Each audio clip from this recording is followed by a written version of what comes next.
Good morning, my dear students. As you know, we have completed our syllabus according to the new syllabus issued by the CBSE. And in today's class, we are going to revise our syllabus from chapter number 1. That is cell, the structural and functional unit of our life. In this chapter, we are going to revise the discovery and history of cell theory, variation of cells on the basis of number, size and shape. In the next part of this chapter, we are going to revise structure of cell, that is plasma membrane, cell wall, nucleus, cytoplasm and the number of organelles present in the cytoplasm. So let's start with the discovery and history of cell. Cell was first discovered by a scientist named Robert Hooke in 1665. He observed a thin slice of cork. Under his self-developed microscope. And what he observed there? He observed number of boxes separated from each other. He saw a number of boxes, or you can say he saw a honeycomb-like structure in which number of compartments there. In which number of boxes or compartments are there. He called these boxes cells. उन्होंने क्या नाम दिया उसको? Sales. ठीक है. बाद में कई और डिस्कवरी भी हुई है, कई और रिसर्च हुई है, उनके बेसिस पे सेल थ्योरी आई है. वो पॉइंट्स भी हम डिस्कस करेंगे. बट जो बेसिक डिस्कवरी थी वो कुछ ऐसी थी सेल की. अभी रिसेंटली हम किसी सेल को ऑब्जर्व करने के लिए स्टेन्स का भी यूज करते हैं. स्टेन्स यानी कलर का, जिससे आपके जो सेल्स के स्ट्रक्चर है वो बहुत इजीली दिख जाते हैं हमें माइक्रोस्कोप में. After a number of research that have been done by the number of scientist, a theory was made by the two scientist name Matthias Schleiden and Theodor Schwann. Matthias Schlein and Theodor Schwann in 1838. Cell was first discovered by in 1665, but theory came in 1838 by the two scientists. Okay. The first point of cell theory is all living things are made up of cells. जितने भी living things हैं वो सब के सब किसके बने हुए हैं? वो cells के बने हुए हैं. Just like the bricks of your wall in a room. किसी रूम में जो वॉल होती है उसमें बड़े सारे ब्रिक्स से मिलके वो वॉल बनती है. तो ऐसे ही जो स्मॉल बेसिक यूनिट्स है हमारी बॉडी की वो है cells. Next, all cells are similar in their basic structure and function. ऐसा लगता है कि हाँ वो सेम फंक्शन और स्ट्रक्चर है उनका, बट वो आइडेंटिकल नहीं होते हैं. ठीक है ना. फॉर एग्जाम्पल मेरी 5 फिंगर्स हैं, तो देखने में सभी ह्यूमंस की 5 फिंगर्स, सबका स्ट्रक्चर सेम होता है. स्ट्रक्चर सेम होता है, फंक्शन भी कई बार सेम होता है, बट वो आइडेंटिकल नहीं होते. अगर मैं ह्यूमन फिंगर्स की बात करता हूं तो यहां पर फिंगरप्रिंट्स डिफर हो सकते हैं, लेकिन अगर मैं सेल्स की बात कर रहा हूं तो सेल्स भी ऐसे ही हैं कि वो उनका स्ट्रक्चर सिमिलर है.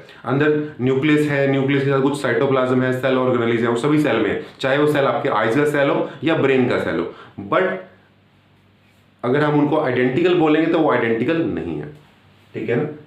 Number 3, new cells are formed due to division. कि जो नए सेल बनते हैं वो डिवीजन से बनते हैं from pre existing cells. New cell arises from the pre existing cell. नए सेल कहां से बनते हैं? पुराने वाले सेल से. Number 4, the way an organism work. कि हम कैसा वर्क करते हैं डिपेंड है, हमारे सेल कैसा वर्क करते हैं. हमारी होल बॉडी जो वर्क कर रही है it's totally depend on the function of our all cells. ठीक है. So these are the 4 points of cell theory. अब हम डिस्कस करने वाले हैं variation of cells on the basis of number, shape and size.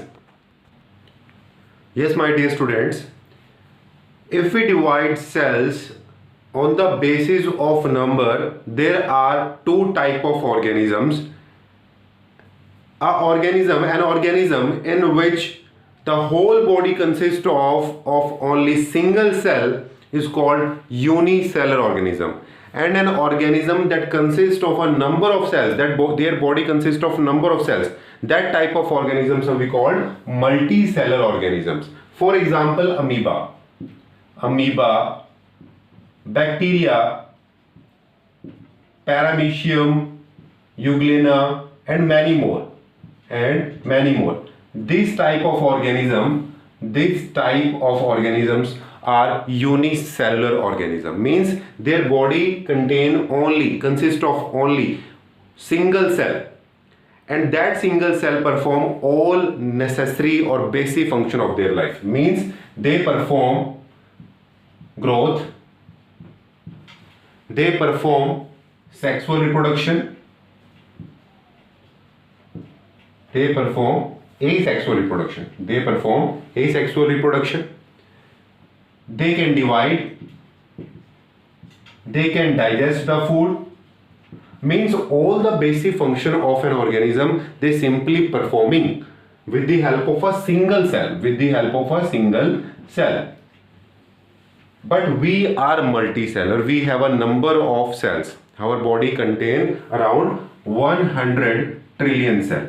Our body consists of 100 trillion cell, and 1 trillion is equal to 10 raised to power 12.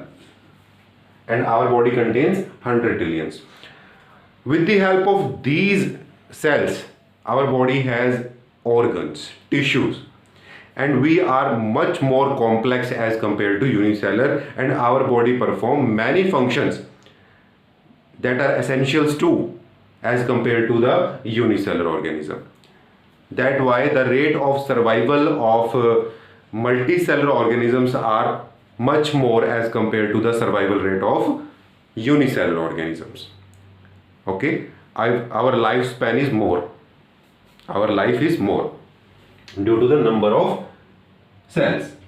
इसके पीछे एक reason भी है कि अगर सेल्स ज़्यादा होंगे तो जो वर्क है वो डिवाइड हो जाता है, जो वर्कलोड है बॉडी का बहुत ज़्यादा वर्कलोड है वो डिवाइड हो जाता है बहुत सारे सेल्स में, तो वो easily and smoothly they can perform the function. But if a body consist of only single cell, तो वो क्या लोड डिवाइड करेंगे, वो वर्क डिवाइड होगा ही नहीं. ठीक है ना, इसलिए वर्क की टेंडेंसी, एफिशिएंसी वो इंक्रीज हो जाती है मल्टी सेलुलर ऑर्गेनिज्म में. नेक्स्ट है size. We can classify the size. We have a number of cells and they all have of different size. They consist of different size. सब different size के बने होते हैं. For example, यहाँ पर ऐसे organisms भी हैं हमारे अर्थ के ऊपर जो organisms काफी छोटे हैं. They are really microscope. They are really microorganism. We can see only with the help of microscope. They are really microscopic. For example, mycoplasm. Mycoplasm is the smallest organism present or smallest cell present on our earth. ये माइक्रोप्लाज्म की अगर मैं size की बात करता हूं तो ये वेरी करता है 0.1 माइक्रोन टू 0.15 माइक्रोन. ये माइक्रोन क्या है? माइक्रोन को हम माइक्रोमीटर भी बोलते हैं, ठीक है, या सिंपल माइक्रोन बोल देते हैं, माइक्रोन या माइक्रोन मीटर, कुछ भी लिख सकते हैं. 1 micrometre is equal to 10⁻³ millimetre. Millimetre centimetre से हम काफी अवेयर हैं, तो 1 माइक्रोमीटर कितना होता है? 10⁻³ मिलीमीटर. कितना स्मॉल साइज है ये. और 1 नैनोमीटर कितना होता है? 10⁻³ माइक्रोमीटर. ठीक है, या हम इसको लिख सकते हैं 10⁻⁻6 मिलीमीटर. इतना छोटा होता है, ठीक है ना. नैनोमीटर माइक्रोमीटर से भी छोटा होता है. तो जो माइक्रोप्लाज्म का साइज है वो कितना है? 0.1 माइक्रोमीटर टू 0.15 माइक्रोमीटर. यहाँ पर बिग सेल्स भी होते हैं, जैसे ऑस्ट्रिच एग. अगर मैं ऑस्ट्रिच एग की बात करता हूं तो उसका साइज बड़ा होता है, वहां पर मिलीमीटर में साइज होता है. 170 मिलीमीटर टू 130 मिलीमीटर ये एग का साइज है, डायमेंशन है ये एग की. तो साइज के रिलेटेड एक फैक्ट और भी है कि हम ये डिसाइड नहीं कर सकते कि अगर किसी ऑर्गेनिज्म के सेल का साइज बड़ा है तो वो ऑर्गेनिज्म का साइज बड़ा होगा. ऐसा नहीं है. हो सकता है कि एलिफेंट के सेल का साइज किसी मॉस्किटो के सेल के साइज से छोटा हो. नंबर ऑफ सेल डिसाइड करते हैं क्या कि ऑर्गेनिज्म का साइज क्या होगा. एलिफेंट का साइज इतना बड़ा है क्योंकि उसके अंदर नंबर ऑफ सेल्स बहुत ज्यादा है. मॉस्किटो का साइज इसलिए कम है कि वहां पर नंबर ऑफ सेल्स कम है, तो तो ऐसा हो सकता है, इट मे बी पॉसिबल कि मॉस्किटो के सेल्स का साइज बड़ा हो सकता है एज कंपेयर टू एलिफेंट। तो कभी भी साइज डिसाइड नहीं करता, सेल का साइज डिसाइड नहीं करता, ऑर्गेनिज्म का साइज, ठीक है ना। नेक्स्ट है शेप, कि यहां पर आपको सेल्स में वेरिएशन ये भी देखने को मिलती है कि बड़ी सारी शेप्स है यहां पर। अगर मैं बात करता हूं मसल सेल्स की, तो मसल सेल्स की शेप कुछ ऐसी होती है, एलोंगेटेड, या इसको स्पिंडल शेप भी बोलते हैं। स्पिंडल शेप किसको बोलते हैं? जिसके दोनों एंड्स पे शार्प पॉइंट्स हो, उसको स्पिंडल शेप बोलते हैं। यहां पर आपने एक बात याद रखनी है कि जो शेप है वो डिफर क्यों करती है, depend on the function of cell. कि सेल का फंक्शन कैसा है ये डिसाइड करता है उस सेल की शेप। मसल का फंक्शन क्या है यहाँ पर? कॉन्ट्रैक्शन और रिलैक्सेशन, या तो उसको खींचना पड़ता है, कॉन्ट्रैक्ट होना पड़ता है। तो ये शेप सबसे बेस्ट है उसके लिए। अगर मैं बात करता हूं आरबीसी की, आरबीसी की शेप होती है सर्कुलर, डिस्क शेप होती है, because RBC have to flow in the blood, उसको ब्लड में फ्लो करना होता है, और फ्लो करने के लिए सर्कुलर शेप से बेस्ट कोई शेप नहीं हो सकती है, ठीक है ना। नेक्स्ट है नर्व सेल की बात करते हैं। नर्व सेल्स क्या होते हैं? जो हमारे ब्रेन के मैसेज पूरी बॉडी के अंदर ट्रांसफर करते हैं, उनको नर्व सेल्स बोलते हैं। उनका काम ट्रांसफर का होता है from one place to another. तो ऐसी शेप को लॉन्ग होना बहुत जरूरी है। अगर वो सेल लॉन्ग है तो इजीली मैसेज ट्रांसफर जल्दी भी हो जाएंगे और एफिशिएंट भी हो जाएंगे। इसलिए जो आपके नर्व सेल है दे हैव लॉन्ग शेप। किसी की लॉन्ग है, कोई सर्कुलर है, कोई स्फेरिकल शेप का है, कोई एलोंगेटेड शेप का है। ये it's totally depend on the function of cells, ठीक है। कई बार हमें शेप, ऐसी कैपेबिलिटी भी सेल की होनी चाहिए कि अपनी शेप को चेंज कर सके। ये कैपेबिलिटी भी है, ये कैपेबिलिटी है आपके व्हाइट ब्लड के सेल के पास, क्योंकि उसको बॉडी में ब्लड कैपिलरी से बाहर आना पड़ता है। ब्लड कैपिलरी से कौन बाहर आ सकता है? ब्लड कैपिलरी से वही सेल बाहर आ सकता है जो अपनी शेप को चेंज कर ले, ठीक है ना। तो WBC अपनी शेप को चेंज कर लेता है और ब्लड कैपिलरीज के बाहर आके जो हमारे फॉरेन पार्टिकल्स हैं जैसे कि वायरसेस या बैक्टीरिया, उनको किल करता है, ठीक है। तो ये थे आपके variations of cells on the basis of number, size and shape. इसके बाद हम स्टार्ट करने वाले हैं स्ट्रक्चर ऑफ सेल, कि सेल का स्ट्रक्चर कैसा होता है और सभी सेल का स्ट्रक्चर सिमिलर क्यों होता है। हम बोलते हैं कि जितने भी सेल है सबका स्ट्रक्चर सिमिलर है। Let's see. My dear students, if we want to know the structure of cell, we should know the components of cell. There are three main components. Number one, cell boundaries. Cell boundary. Number two, nucleus. And number three, cytoplasm. Cytoplasm. These are the main components of cell. और ये components हर cell में similar रहते हैं, चाहे वो आपके nerve cell हो, bone cell हो, मसल सेल्स हो, आई सेल्स हो, कैसा भी सेल हो, बट ये कंपोनेंट्स चेंज नहीं होने वाले हैं। वहां पर सेल बाउंड्री भी होगी, न्यूक्लियस भी होगा, साइटोप्लाज्म भी होगा। इसलिए हम बोलते हैं कि जितने भी सेल्स हैं सबका स्ट्रक्चर सेम होता है।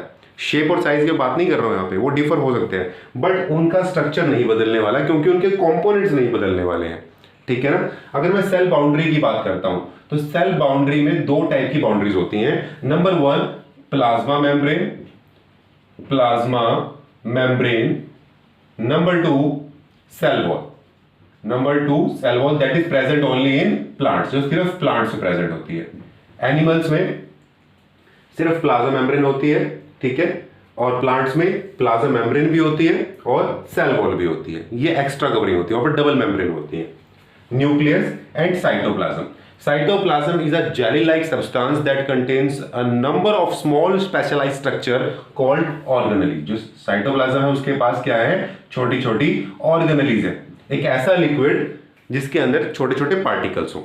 अब उन्हीं पार्टिकल्स या उन्हीं स्मॉल स्ट्रक्चर की बात कर रहा हूं, उनको हम ऑर्गेनेल्स बोलते हैं, ठीक है ना। बड़े को तो ऑर्गन्स बोलते हैं बट छोटे ऑर्गन को ऑर्गेनेल्स बोलते हैं। You can see a number of organelles in the cytoplasm. जो आप ये लिक्विड पोर्शन देख रहे हो, this is central located nucleus. ये न्यूक्लियस है यहाँ पर, इसके चारों तरफ जो लिक्विड प्रेजेंट है दिस इज साइटोप्लाज्म। इस सब क्या है? साइटोप्लाज्म है। इस साइटोप्लाज्म के अंदर आप कुछ स्मॉल स्ट्रक्चर्स देख रहे हो, ये छोटे छोटे, इनको क्या बोलते हैं? ऑर्गेनेल्स। और काफी इंपॉर्टेंट है ये, इस चैप्टर में एक 50% पोर्शन इन्हीं का ही है ऑर्गेनेल्स का। For example, centrosome, lysosome, mitochondria, endoplasmic reticulum, plastids, vacuole, Golgi bodies.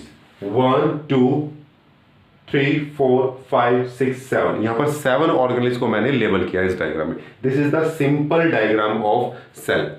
ये प्लांट और एनिमल दोनों का हो सकता है, क्योंकि मैंने कोई स्पेशलाइज अलग से यहाँ पर लेबलिंग नहीं की है। क्योंकि अगर प्लांट सेल का बनाना होगा तो उसमें हमें कुछ सेल वॉल को भी ड्रॉ करना होगा बाहर, सेल वॉल को, क्योंकि वहां पर एक एक्स्ट्रा मेम्ब्रेन है, एक एक्स्ट्रा सेल बाउंड्री होती है जिसको हम सेल वॉल बोलते हैं। आपने 8th क्लास में भी किया है, ठीक है। This is cell wall. तो इन नेक्स्ट क्लास में हम सेल बाउंड्री से स्टार्ट करेंगे और प्लाज्मा मेम्ब्रेन और सेल वॉल के जो कैरेक्टरिस्टिक्स हैं उसको हमें समझना है। Thank you.